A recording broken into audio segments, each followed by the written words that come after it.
Preview. U.S. President Donald Trump has condemned white supremacists, following violent clashes in Virginia. Donald Trump blasted Merck's Kenneth Frazier after the African-American pharmaceutical executive resigned from a White House advisory council, citing the U.S. president's controversial response to a violent white supremacist rally. Picture Saul Lobaptwa. More CEOs have quit a White House advisory council after Donald Trump's controversial response to a deadly white supremacist rally.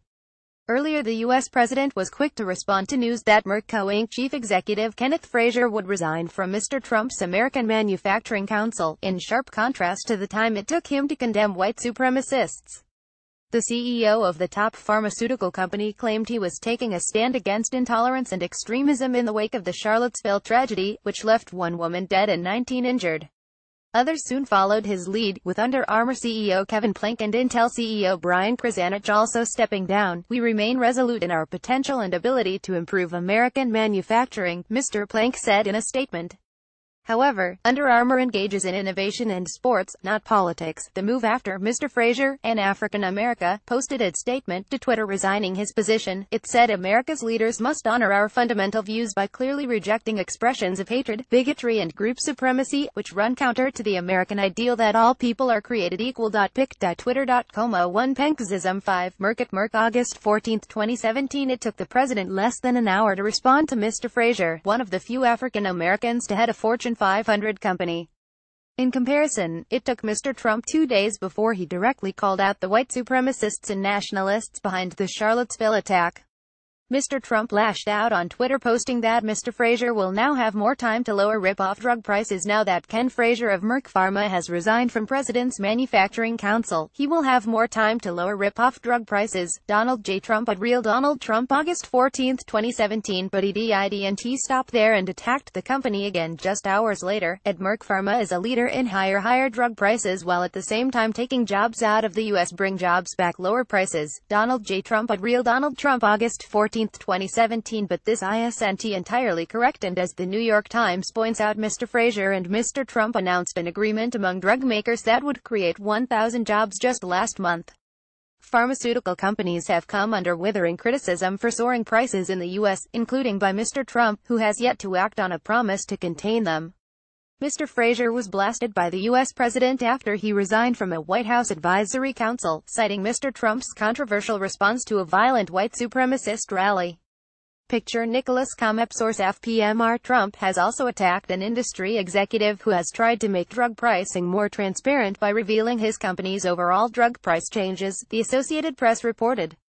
While it isn't unusual for Mr. Trump to respond to his critics, U.S. media pointed out a problem with Mr. Trump's reaction to Mr. Frazier's resignation. Within minutes on Monday, Mr. Trump, in far less time than it took him to react to the violence in Charlottesville, was on Twitter criticizing Mr. Frazier. Andrew Ross Sorkin writes in the New York Times. AP writer Julie Pace wrote, Mr. Trump's struggle in responding to the Charlottesville violence seems to fit a pattern of uncharacteristic caution when it comes to handling racial tensions and condemning the fringe groups that have rallied around his candidacy. Just 54 minutes, the news of Mr. Frazier's resignation lit up social media, with many people applauding Mr. Frazier and blasting the president. Unilever CEO Paul Polman praised Mr. Frazier, commending him for his strong leadership. Thanks at Merck Ken Frazier for strong leadership to stand up for the moral values that made this country what it is. Pic.twitter.com Skabiobsbal. Paul Polman at Paul Polman August 14, 2017. But it was Keith Boykin, a former aide to President Bill Clinton and politics and race commentator for CNN, who summed up Mr. Trump's response the best. It took Trump 54 minutes to condemn Merck CEO Ken Frazier, but after several days he still has not condemned murdering white supremacists. https://cops 9/7 Keith Boykin at Keith Boykin August 14, 2017. Others were quick to highlight the same point. The statement from Merck CEO came out at 8:00 a.m. It took Trump 54 minutes to denounce him. https://t.coach Rivadibco, Kyle Griffin at Kyle Griffin 1 August 14, 2017 noticed that Trump's ego being bruised when Merck's CEO Ken Frazier quit Manufacture Council over the delay. Got an instant unscripted response. Bowling Green Massacre at BG Foil August 14, 2017 He sure as hell has a quick response for Frazier but is slow to condemn white supremacy. What sides? https://t.cock to Ifki Seal, Monica Palayo Lock at Merpaleo August 14, 2017 Slow response. Trump was criticized over the weekend for failing to explicitly denounce the neo-Nazis and Ku Klux Klan members whose rally in Charlottesville, Virginia set off violent clashes which left one person dead. While Mr. Trump condemned the violence in the aftermath of the tragedy, he faced pressure to call out the crime out for what it was. It wasn't until 2 days later that Mr. Trump made such a statement televised from the White House. Racism is evil, and those who cause violence in its name are criminals and thugs, including the KKK, neo-Nazis, white supremacists and other hate groups that are repugnant to everything we hold dear as Americans, he said. Mr. Trump's initial response was widely slammed, particularly over his referring to hatred, bigotry and violence on many sides, a makeshift memorial of flowers and a photo of Heather Heyer, who was killed when a car rammed into a group of people who were protesting the presence of white supremacists who had gathered in the city for a rally. Picture Steve Helbrap Source App Virginia Governor Terry McAuliffe declared a state of emergency in Charlottesville just before noon after violence broke out between white nationalists and counter-protesters on Saturday. Mr. Trump responded over an hour later, condemning the hate in a tweet. Later that afternoon, Mr. Trump made a follow-up statement from New Jersey when he said, "We condemn in the strongest possible terms this egregious display of hatred, bigotry and violence on many sides. On many sides. It's been going on for a long time in our country.